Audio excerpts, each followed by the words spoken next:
In the land now known as Somalia, around 12,000 years ago, a vast and fertile landscape stretched across the region, rich with rivers, forests, and wildlife.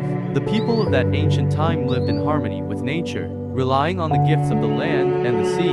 Above all, they worshipped Eleka, the goddess of life, creation, and the eternal balance of the earth. Eleka was believed to dwell in the sacred mountains that kiss the skies. She was said to be both the mother of the land and the sea, her breath the wind that swept across the plains, and her tears the rains that nourished their crops. The people revered her as the one who maintained the delicate balance between life and death, growth and decay, ensuring the earth's continual renewal. Once every generation, the tribes would gather at the base of the sacred mountains to pay tribute to Eleka. It was during one of these gatherings that a great prophecy unfolded. The elders spoke of a time when Eleka would reveal herself, not in the form of wind or rain, but in human form to guide her people through an era of great change.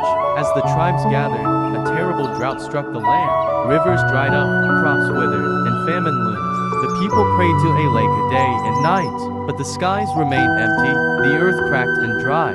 Then, one night, under a sky full of stars, a young girl named Sadia, from one of the smallest and humblest of the tribes, had a vision.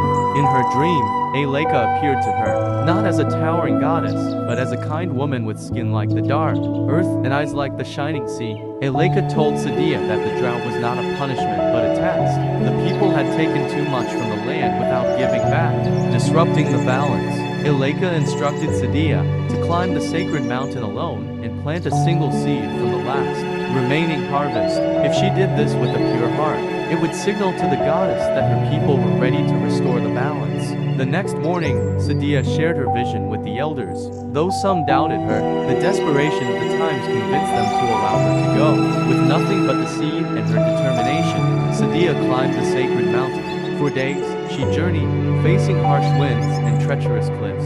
As she neared the summit, exhausted and on the brink of collapse, she found a small patch of fertile earth. Kneeling, she planted the seed and whispered a prayer to Eleka. As her fingers touched the soil, a warm wind blew across the mountain, and rain began to fall, soft and gentle.